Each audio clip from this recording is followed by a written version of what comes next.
Hey people, I visited a great museum and looked at a bunch of really cool cars, and I sure hope you enjoy it.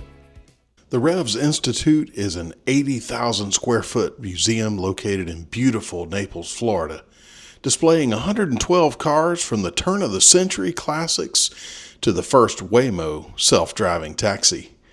Most of the collection represents the timeline of 1896 to 1995.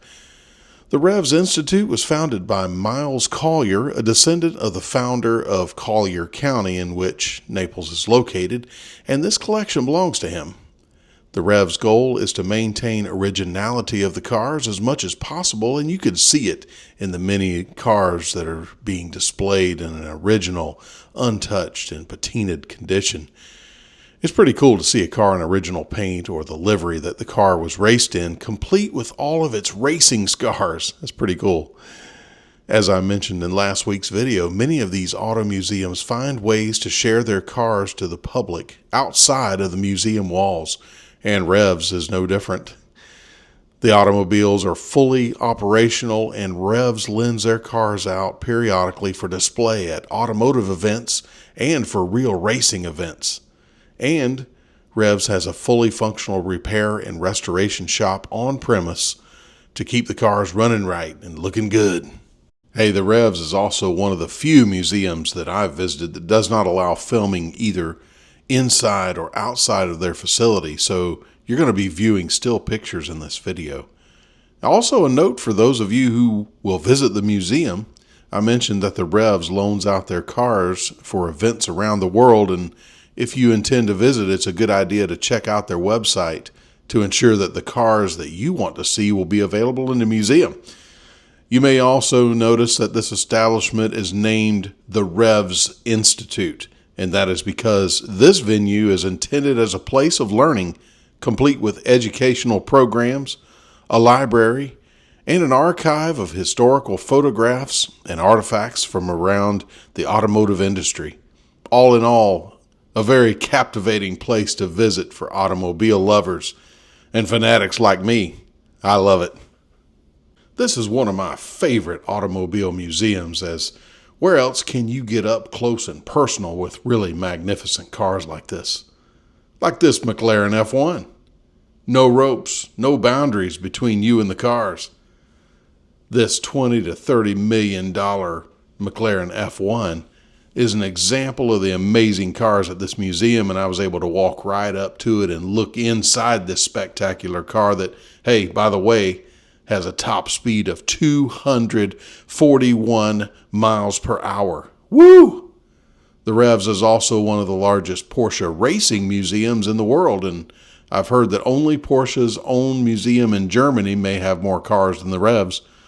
I'll tell you that the Revs has a bunch of them, and I'll have more to come in a future video on Porsche, as I do love those cars. Hey, but for now, I'm going to show you some of my favorite cars in the rest of the museum. I hope you enjoy it. This right here would be a 1929 DuPont Model G Speedster.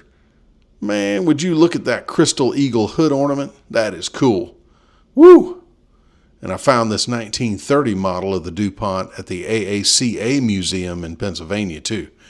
DuPont produced about 300 cars with 16 different body styles and a straight eight-cylinder engine before the Great Depression shut the company down in 1932. These two cars here are different from one another, but they do have a family resemblance. These cars were very desirable American sports cars of the day and a big hit with Hollywood stars in California and socialites and tycoons in the big cities in the eastern United States. We have a pair of 1966 Ford GT40s here, and these are Mark II models that Ford used to win at Le Mans and beat Ferrari in 1966. What a feat that was. Hey, if you love cars or just love good movies, watch Ford versus Ferrari, and you'll see the Ford GT40s earn a 1-2-3 finish at that race. These particular cars at Revs are not the 1966 Le Mans winners, but they do have a provenance of their own.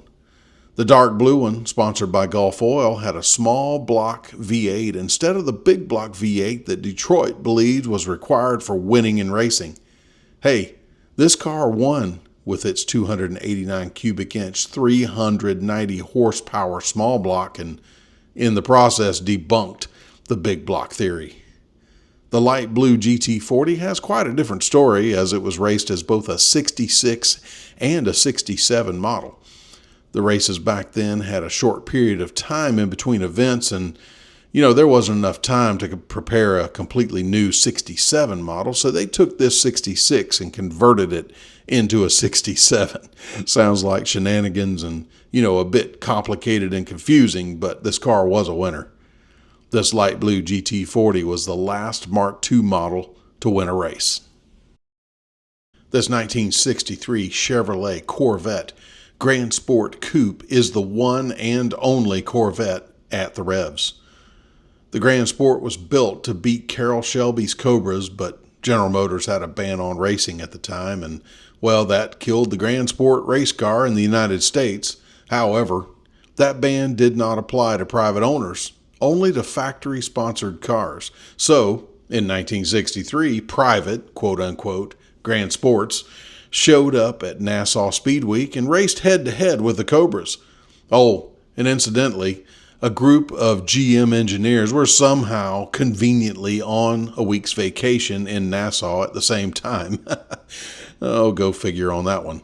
This car, along with other Grand Sports, kicked the Cobras' butts big time. Go Corvette! Woo! A 1930 Duesenberg Model J dual cowl Phaeton is presented very nicely at the Revs, and hey, I've always loved Duesenberg since I was a wee lad. Hey, I even own 2 Duesenbergs. Yeah, that's right, I do. I have a blue one and a cherry sunburst one. Oh yeah, those are guitars. Yeah, I have guitars. Do you know that all Duesenberg cars are custom made? Yep, all bodies are custom and no two are precisely alike. See, the Duesenberg company sent blueprints of their Model J chassis out to America's top coach builders with an invitation to present back a coach or body design that could be included in Duesenberg's portfolio. The portfolio was used to guide Duesenberg customers towards their dream car, and many of them ordered from the portfolio with a few personalized changes. Over 20 coach builders graced the Model J chassis, but none more beautifully than LeBaron Cossier of New York City. This car is that model, and LeBaron built a total of 33 bodies for Duesenberg until the Depression stopped it all. Rich folk, along with the poor folk, all got hit hard by the Depression, and no one was buying custom coachwork anymore, causing these companies to go out of business. Oh, and if LeBaron sounds familiar like a Chrysler from the 80s, hey, you're right, you win. Chrysler bought out LeBaron Company and ended up naming a car model after it. Here's a 1950 Cadillac Series 61 Le Mans car. What? A Cadillac behemoth at the Le Mans race? Yep, it was the first American car entry since the 1930s, and this car averaged 81.5 miles per hour for the 24 hours of the race. Hey, and that was only 8 miles per hour less than the race winner. Can you believe that this Cadillac finished 10th in the race? Wow, it's unbelievable. And this is another version of the car, and this car ran alongside of this 1950 Cadillac. It has a Cadillac motor in it. The body doesn't look like a Cadillac, but that's what it was listed as a Cadillac. And all of this was an experiment to see what could be done at this race with American cars.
Thanks for joining me today in this walk around the museum and looking at the beautiful cars. And hey, listen, I hope you learned something, because I sure learned something during the research of this video. And man, it was great. I enjoyed it.